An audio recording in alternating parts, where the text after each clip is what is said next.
Welcome to Pratap classes. दोस्तों, Pratap classes के YouTube channel पर आपका स्वागत है। तो आज है 18 जून 2022 और 18 जून 2022 के जितने भी इंडिया और वर्ल्ड के जो करंट अफेयर्स के क्वेश्चन बनते हैं तो आज उनका डिस्कशन करेंगे। पूरा वीडियो ध्यान से देखना और लास्ट में आपसे क्वेश्चन पूछूंगा जिनका जवाब आपको कमेंट बॉक्स में देना होगा। तो सभी विद्यार्थियों को गुड मॉर्निंग। स्टार्ट करते हैं आज टुडे मोस्ट इंपॉर्टेंट क्वेश्चन। और जो भी विद्यार्थी हमारे इस चैनल पर नहीं है तो चैनल को सब्सक्राइब कर लें और इसके पास लिए बेल आइकन का घंटा दबा लें ताकि हम जैसे वीडियो अपलोड करें उसका नोटिफिकेशन आप तक पहुंच जाएगा। वीडियो लाइक और शेयर करते रहना। पीडीएफ आपको इसकी टेलीग्राम पर प्रताप क्लासेस सर्च करके वहां से आप डाउनलोड कर सकते हो और इस वीडियो के डिस्क्रिप्शन में भी टेलीग्राम का लिंक है, वहां जाकर भी इसकी पीडीएफ आप डाउनलोड कर सकते हो। तो स्टार्ट करते हैं। देखिए आज की क्लास यस्टरडे रिवीजन देखिए एक बार। हाल में भारत गौरव योजना के तहत भारत की पहली निजी ट्रेन सेवा किन दो शहरों के बीच में हरी झंडी दिखाकर रवाना किया है। तो अभी भारत गौरव योजना के तहत क्या है, भारत की पहली निजी ट्रेन सेवा को हरी झंडी दिखाई गई है। किन के बीच है, कोयम्बटूर और शिरडी के बीच में। हाल में प्रधानमंत्री मोदी ने किस शहर में राजभवन में जल भूषण भवन और क्रांतिकारियों की गैलरी का उद्घाटन किया है। तो ये किया है मुंबई शहर में। कहाँ पर है, अभी मुंबई में क्या है, जल भूषण भवन और क्रांतिकारियों गैलरियों का उद्घाटन किया है। हाल में आरती प्रभाकर को किस देश के राष्ट्रपति के विज्ञान सलाहकार के रूप में नियुक्त किया जाएगा। तो ये अमेरिका की अभी क्या है, अमेरिका की राष्ट्रपति के विज्ञान सलाहकार के रूप में से नियुक्त किया जाएगा। किसको, आरती प्रभाकर को। अगला देखो, हाल में अग्निवीरों को किस राज्य में नौकरी के लिए प्राथमिकता दी जाएगी। तो ये उत्तर प्रदेश में। यहाँ पर है उत्तर प्रदेश में। हाल में किसने घोषणा की है कि मार्च 2023 तक भारत में 5G सेवाएं उपलब्ध हो जाएगी। तो ये घोषणा की है हमारे जो रेल मंत्री हैं, औद्योगिक मंत्री अश्विनी वैष्णव। उन्होंने क्या है, मार्च 2023 तक भारत में 5G सेवाएं उपलब्ध हो जाएगी। हाल में ग्लोबल स्टार्टअप इकोसिस्टम रैंकिंग में वैश्विक रिपोर्ट एशिया में शीर्ष पर कौन सा राज्य है। तो ये केरल, कौन सा है, केरल राज्य है। और ये था हमारा यस्टरडे रिवीजन। स्टार्ट करते हैं आज की हमारी क्लास। पहला क्वेश्चन देखिए, हाल में किस राज्य में 19 अंतर्राष्ट्रीय साहित्य महोत्सव शुरू हुआ है। हाल ही में किस राज्य में 19 अंतर्राष्ट्रीय साहित्य महोत्सव शुरू हुआ है। ये हुआ है, ध्यान रखना, हिमाचल प्रदेश में। कहाँ पर शुरू हुआ है, हिमाचल प्रदेश में। देखो मुख्य तथ्य, 3 दिवसीय अंतर्राष्ट्रीय साहित्यिक उत्सव 19 डबलिन के गेयटी थिएटर में शुरू हुआ है। यहाँ पर हुआ ये, अभी क्या है, अभी हिमाचल प्रदेश में क्या है, 19 डबलिन के गेयटी थिएटर में शुरू हुआ है। इस उत्सव का उद्घाटन केंद्रीय संस्कृति राज्य मंत्री अर्जुन राम मेघवाल द्वारा इसका उद्घाटन किया गया है। और अभिव्यक्ति का उत्सव 19 देश का अब तक का सबसे बड़ा अंतर्राष्ट्रीय साहित्यिक उत्सव है। इसका नाम क्या है, जो 19 जो महोत्सव है, ये देश का अब तक का सबसे बड़ा अंतर्राष्ट्रीय साहित्यिक महोत्सव है। ये अभी हिमाचल प्रदेश में इसको शुरू किया गया है। अगला क्वेश्चन देखो, हाल में भारतीय प्रेस परिषद के अध्यक्ष के रूप में किसे नियुक्त किया है। तो भारतीय प्रेस परिषद के अध्यक्ष के रूप में नियुक्त किया है किसको, हमारी ये पूर्व न्यायाधीश थी रंजना प्रकाश देसाई को। किसको, आपको पता है पहले हमारे मुख्य न्यायाधीश, पूर्व मुख्य न्यायाधीश थी और अभी इसको क्या है, रंजना प्रकाश देसाई को भारतीय प्रेस परिषद के अध्यक्ष के रूप में नियुक्त किया है। देखो सूत्रों के अनुसार उच्चतम न्यायालय की पूर्व न्यायाधीश कौन थी, न्यायमूर्ति रंजना प्रकाश देसाई का चयन भारतीय प्रेस परिषद PCCI के अध्यक्ष के रूप में इसको तौर पर किया गया है। न्यायमूर्ति रंजना प्रकाश देसाई भारत के परिसीमन आयोग की वर्तमान अध्यक्ष है और वह सर्वोच्च न्यायालय की पूर्व न्यायाधीश है। तो ये ध्यान रखना, अब वर्तमान में वो क्या है, परिसीमन आयोग की अध्यक्ष, और पहले वो सर्वोच्च न्यायालय की पूर्व न्यायाधीश थी और अब उसको क्या है, भारतीय प्रेस परिषद का अध्यक्ष नियुक्त किया गया। किसको, रंजना प्रकाश देसाई को। नेक्स्ट क्वेश्चन देखो, हाल ही में किस राज्य ने एनएम एंजुथम योजना शुरू की है। हाल ही में किस राज्य ने एनएम एंजुथम योजना शुरू की है। तो ये किया, ध्यान रखना, तमिलनाडु ने। किसने शुरू किया है, तमिलनाडु के द्वारा। देखो तमिलनाडु के मुख्यमंत्री MK स्टालिन ने 8 साल से कम उम्र के छात्रों के बीच कोविड महामारी के कारण सीखने की खाई को पाटने के लिए एनएम एंजुथम योजना शुरू की है। अब तमिलनाडु के राज्यपाल कौन है, N रवि, और मुख्यमंत्री हैं MK स्टालिन। उन्होंने क्या है, अभी 8 साल से कम उम्र के छात्रों के लिए क्या है, कोविड महामारी के कारण उसके लिए जो निपटने के लिए क्या है, उन्होंने एनम एंजुथम योजना शुरू की है। नेक्स्ट क्वेश्चन देखो, हाल में किस देश ने चांदीपुर में बैलिस्टिक मिसाइल पृथ्वी द्वितीय का सफल परीक्षण किया है? यानी कि किस देश ने, अब चांदीपुर आपको पता है भारत में है, तो अभी भारत देश ने क्या है कि बैलिस्टिक मिसाइल पृथ्वी द्वितीय का सफल परीक्षण किया है। तो ये ध्यान रखना, किसने? भारत देश ने। भारत ने उड़ीसा के चांदीपुर में एक एकीकृत रेंज से शॉर्ट रेंज बैलिस्टिक मिसाइल पृथ्वी द्वितीय का सफल परीक्षण इन्होंने लॉन्च किया है। यह लिक्विड प्रोपल्शन ट्विन इंजन द्वारा संचालित है और इसकी रेंज 350 किलोमीटर है। तो ये ध्यान रखना, इसका नाम ध्यान रखना, पृथ्वी द्वितीय का परीक्षण लॉन्च किया किसने? भारत ने उड़ीसा के चांदीपुर से।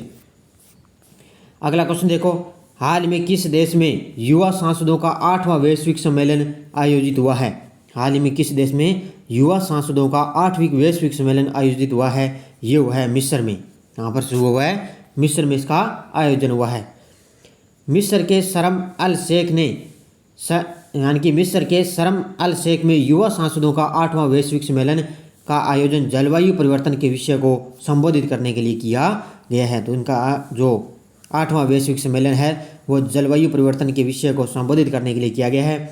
नागालैंड की राज्यसभा के लिए संसद सदस्य के रूप में चुनी गई पहली महिला एस फागोन कोन्याक सम्मेलन में भारत का प्रतिनिधित्व कर रही है। तो इस सम्मेलन में क्या है, नागालैंड की राज्यसभा के लिए एक महिला को उसमें चुना गया, जो कौन है, जो भारत का प्रतिनिधित्व वो कर रही है। तो ये ध्यान रखना अच्छी तरह से।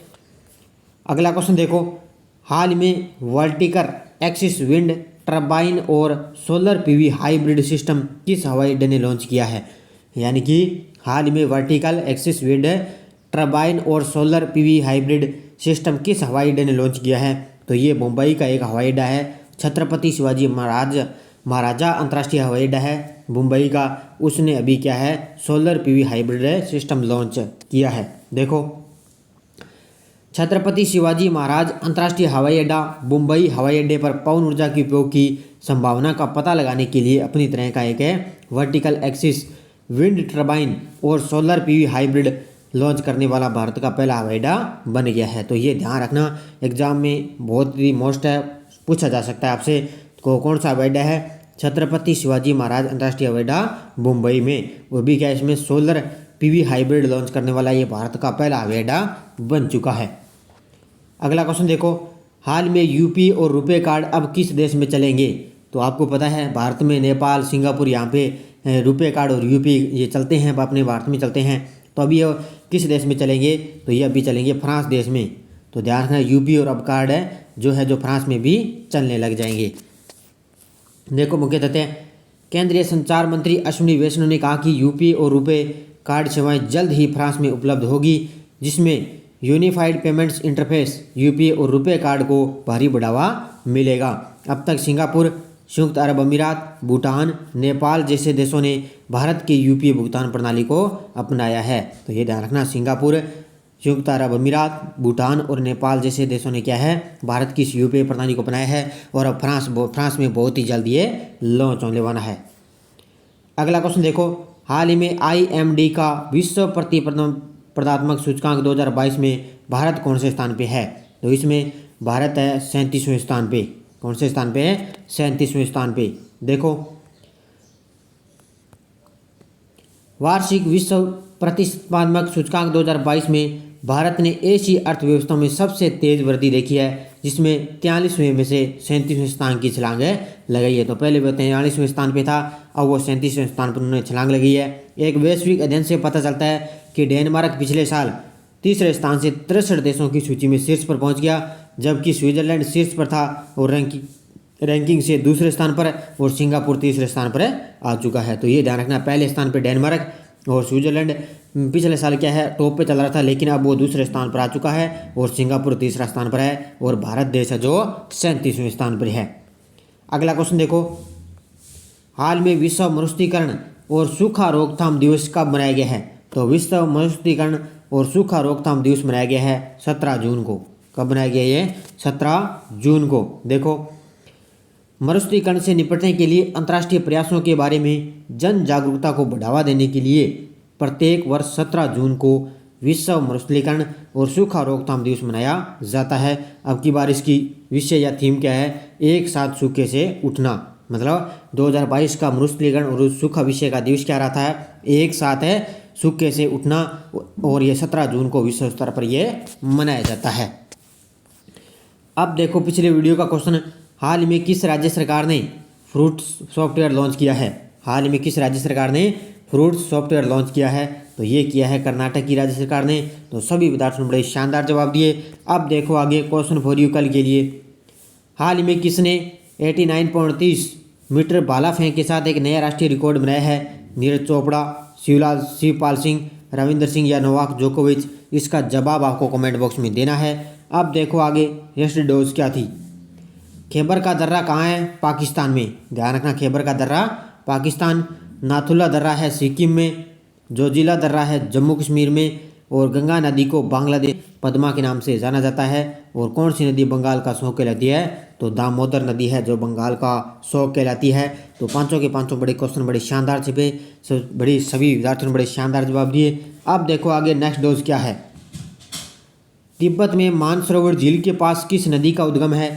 विश्व का सबसे बड़ा जो नदी द्वीप है उसका निर्माण करने वाली नदी कौन सी है, जो माजुली द्वीप है किस नदी पर है ये बताना है आपको। किस नदी को बिहार का शोक कहा जाता है। और तवा किसकी सहायक नदी है ये तवा। भारत की लवण नदी के नाम से कौन सी नदी जानी जाती है। इन पांचों के जवाब आपको कमेंट बॉक्स में देना है। और जाते जाते वीडियो को लाइक शेयर कर देना। निरंतर मेरी इस क्लास के साथ सुबह डेली आप बने रहिए, क्योंकि 10-12 मिनट की मेरी डेली इंडिया करंट की क्लास आपको बनती है। और क्वेश्चन आपको इससे बाहर देखने को नहीं मिलेगा। और अभी 2-3 में जल्द ही आपके लिए पिछले 6 महीने का करंट का वीडियो आने वाला है। तो धन्यवाद दोस्तों, जय हिंद जय भारत।